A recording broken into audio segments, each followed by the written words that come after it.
शिक्षक दिवस, अध्यापक दिवस कह सकते हैं। लेकिन मनाया क्यों जाता है? अभी आपने एक वीडियो देखी, वीडियो में किस व्यक्ति के बारे में बात हो रही थी?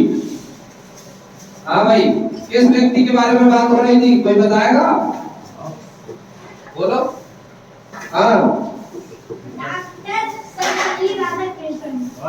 डॉक्टर सर्वपल्ली राधाकृष्णन। देखिए, ये हमारे देश के पहले उपराष्ट्रपति थे, ठीक है। लेकिन इनका जो काम था वो ये कहते थे, मुझे सबसे प्रिय जो है वो शिक्षक रहना है। एक अध्यापक के रूप में ये अपने आप को बहुत पसंद करते थे।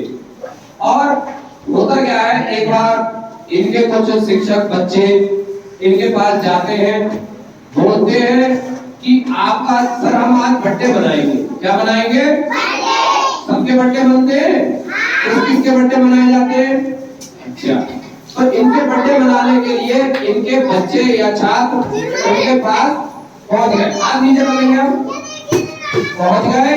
उसके बाद हुआ क्या, ये बोले सर आज आपका बर्थडे मनाएंगे। तो इन्होंने जवाब दिया, आप मेरा बर्थडे ना मनाएं, मुझे बहुत खुशी होगी कि जो मेरा बर्थडे है वो शिक्षक दिवस के रूप में मनाया जाए। किस रूप में मनाया जाए? शिक्षक दिवस या टीचर्स डे के रूप में अगर मेरा बर्थडे मनाया जाए तो इस बात की मुझे बहुत खुशी होगी। तो ये सन 1962 से, कौन सी सन से? 1962 से लगातार 5 सितंबर को शिक्षक दिवस मनाया जाता है। कब से मनाया जाता है? 1962 से, ठीक है। और क्योंकि इनका इसी दिन जन्म भी हुआ था, इस उपलक्ष्य में इनके जन्मदिन को शिक्षक दिवस के रूप में जाना जाता है। कोशिश यही करें कि जो एक हमारा शिक्षक होता है, हम उस शिक्षक के आदर्शों को अपने जीवन में लाने का प्रयास करें। वो कैसी आदतें उसकी है, कैसा व्यवहार करता है, कैसे उसका लोगों के साथ संपर्क है, ये सारी चीजें हम जिस दिन ले आएंगे उस दिन हमारा व्यवहार, और देखिए हमेशा लोगों से अच्छी चीजें सीखें, बुरी चीजों को त्याग दें और केवल अच्छी चीजों को ग्रहण करें। और आपके आने वाले जीवन के लिए मैं शुभकामनाएं देता हूँ। धन्यवाद। 2 के 3 के 4 के और 5 के सारे बच्चे एक साथ बैठे हैं। इसका कारण क्या है? आज शिक्षक दिवस है। शिक्षक दिवस क्या है? हमारे देश के दूसरे राष्ट्रपति डॉक्टर सर्वपल्ली राधाकृष्णन का आज जन्मदिन है। एक बार उनसे कहा गया, जैसे कि हम सबसे कहा जाता है, पहले इतने जन्मदिन नहीं मनाए जाते थे, तो एक बार उनके पास ऑफर आया कि आज आपका जन्मदिन मनाया जाएगा। तो डॉक्टर साहब ने बोला कि मेरा जन्मदिन ऐसे नहीं मनाया जाएगा जैसे हम लोगों का मनाया जाता है। मेरा जन्मदिन मनाया जाएगा शिक्षक दिवस के रूप में, और हर साल मनाया जाएगा। ऐसा नहीं मैं जब तक जिंदा रहूं तब तक मनाया जाए, और वो दिन याद दिलाएगा कि शिक्षा आपको कितनी जरूरी है। अब एक कबीरदास जी का दोहा है, उसको सुनेंगे कि शिक्षक का किसी भी व्यक्ति के जीवन में कितना महत्वपूर्ण स्थान होता है। कबीरदास जी ने कहा था एक बार कि गुरु गोविंद दो खड़े काके लागा पाए, और बलहारी गुरु आपने गोविंद दियो बताए। मतलब गुरु का स्थान जो है तो भगवान के समकक्ष और भगवान से ऊपर रखा गया है। और उनकी व्याख्या करें तो ही तो कहते हैं भगवान और गुरु और सामने खड़े हो तो हमको पहले गुरु के चरण स्पर्श करने चाहिए, भगवान के चरण स्पर्श बाद में करने चाहिए। क्योंकि कोई भी व्यक्ति, चाहे राष्ट्रपति से लेके चाहे किसी भी ऑफिस का चपरासी भी हो, वो किसी न किसी गुरु के मार्गदर्शन से ही आगे आया है। अब तुम में से जितने बच्चे बैठे हैं वो आगे चलकर कुछ पुलिस में जाएंगे, कुछ डॉक्टर बनेंगे, कुछ इंजीनियर बनेंगे, और जो भी अपने पसंद के काम उसमें जाएंगे। लेकिन वो अगर अपने पूरे मन से अपने गुरु की बात मानेंगे तो निश्चय ही जो वो चाहते हैं उसे प्राप्त करेंगे। भारत माता के।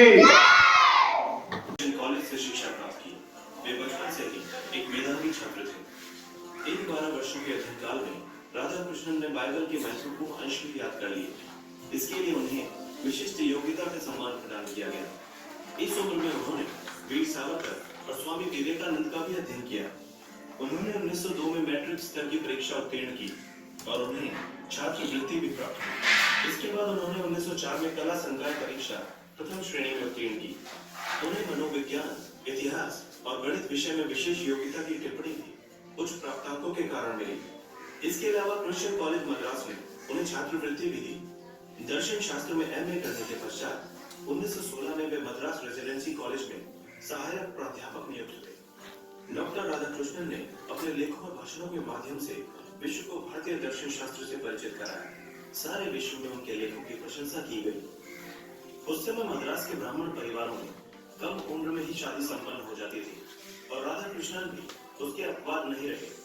1903 में 16 वर्ष की आयु में ही उनका विवाह एक दूर की रिश्तेदार शिवा कामू के साथ संपन्न हो गया। उस समय उनकी पत्नी की आयु मात्र 10 वर्ष की थी। इसी कारण 3 वर्ष बाद ही उनकी पत्नी ने उनके साथ रहना शुरू किया। हालांकि उनकी पत्नी शिवा कामू ने परंपरागत रूप से शिक्षा प्राप्त नहीं की थी, लेकिन उनका तेलुगु भाषा पर अच्छा अधिकार था। वे अंग्रेजी भाषा भी लिख पढ़ सकते थे। 1908 में राधाकृष्णन दंपति को संतान के रूप में पुत्री की प्राप्ति हुई। डॉक्टर राधाकृष्णन ने 1908 में ही कला स्नातक की उपाधि प्रथम श्रेणी में प्राप्त की और दर्शन शास्त्र में विशिष्ट योग्यता प्राप्त की। उच्च अध्ययन के दौरान वे अपनी निजी आमदनी के लिए बच्चों को ट्यूशन पढ़ाने का काम किया करते थे। 1908 में उन्होंने एमए की उपाधि प्राप्त करने के लिए एक शोध भी लिखा। इस समय उनकी आयु मात्र 20 वर्ष की थी। जल्दी ही उन्होंने वेदों और उपनिषदों का भी गहन अध्ययन कर लिया। इसके अतिरिक्त उन्होंने हिंदी और संस्कृत भाषा का भी रुचिपूर्वक अध्ययन किया। शिक्षा का प्रभाव जहाँ प्रत्येक व्यक्ति पर निश्चित रूप से पड़ता है, वहीं शैक्षिक संस्थान की गुणवत्ता भी अपना प्रभाव छोड़ती है। क्रिश्चियन संस्थाओं द्वारा उस समय पश्चिमी जीवन मूल्यों को विद्यार्थियों के भीतर काफी गहराई तक स्थापित किया जाता था। यही कारण है कि क्रिश्चियन संस्थाओं में अध्ययन करते हुए राधाकृष्णन के जीवन में उच्च गुण समाहित हो गए। लेकिन उनमें एक अन्य परिवर्तन भी आया, जो कि क्रिश्चियन संस्थाओं के कारण ही था। कुछ लोग हिंदुत्ववादी विचारों को नीची नजरों से देखते थे और उनकी आलोचना भी करते थे। उनकी आलोचनाओं को डॉक्टर राधाकृष्णन ने चुनौती की तरह लिया और हिंदू शास्त्रों का गहरा अध्ययन करना प्रारंभ कर दिया। दरअसल डॉक्टर राधाकृष्णन ये जानना चाहते थे कि वस्तुतः किस संस्कृति के विचारों में चेतनता है और किस संस्कृति के विचारों में जड़ता है। इस कारण राधाकृष्णन ने तुलनात्मक रूप से यह जान लिया था कि भारतीय अध्यात्म काफी समृद्ध है और क्रिश्चियन मिशनरियों द्वारा हिंदुत्व की आलोचनाएं निराधार है। इससे उन्होंने ये निष्कर्ष निकाला कि भारतीय संस्कृति धर्म, ज्ञान और सत्य पर आधारित है, जो कि प्राणी को जीवन का सच्चा संदेश देती है। डॉक्टर राधाकृष्णन समूचे विश्व को एक विद्यालय मानते थे। उनका मानना था कि शिक्षा के द्वारा ही मानव मस्तिष्क का सदुपयोग किया जा सकता है। अतः विश्व को एक ही इकाई मानकर शिक्षा का प्रबंधन करना चाहिए। ब्रिटेन के एडिनबरा विश्वविद्यालय में दिए अपने भाषण में डॉक्टर सर्वपल्ली राधाकृष्णन ने कहा था, मानव को एक होना चाहिए। मानव इतिहास का संपूर्ण लक्ष्य मानव जाति की मुक्ति तभी संभव है जब देशों की नीतियों का आधार पूरे विश्व में शांति की स्थापना का प्रयत्न हो। डॉक्टर राधाकृष्णन अपनी बुद्धि से परिपूर्ण व्याख्याओं, आनंददायी अभिव्यक्तियों और हल्की गुदगुदाने वाली कहानियों से छात्रों को मंत्रमुग्ध कर देते थे। उच्च नैतिक मूल्यों को अपने आचरण में उतारने की प्रेरणा वे अपने छात्रों को भी देते थे। वे जिस भी विषय को पढ़ाते थे, पहले स्वयं उसका गहन अध्ययन किया करते थे। दर्शन जैसे गंभीर विषय को भी वे अपनी शैली से सरल, रोचक और प्रिय बना देते थे। 1909 में 21 वर्ष की उम्र में डॉक्टर राधाकृष्णन ने मद्रास प्रेसिडेंसी कॉलेज में जूनियर लेक्चरर के तौर पर दर्शन शास्त्र पढ़ाना प्रारंभ किया। यहाँ उन्होंने 7 वर्ष तक न केवल अध्यापन किया, बल्कि स्वयं भी भारतीय दर्शन और भारतीय धर्म का गहराई से अध्ययन किया। इस समय उनका वेतन मात्र 37 रुपए था। 1912 में डॉक्टर सर्वपल्ली राधाकृष्णन की मनोविज्ञान की आवश्यक तत्व शीर्षक एक लघु पुस्तिका भी प्रकाशित हुई, जो कक्षा में दिए गए व्याख्यानों का संग्रह था।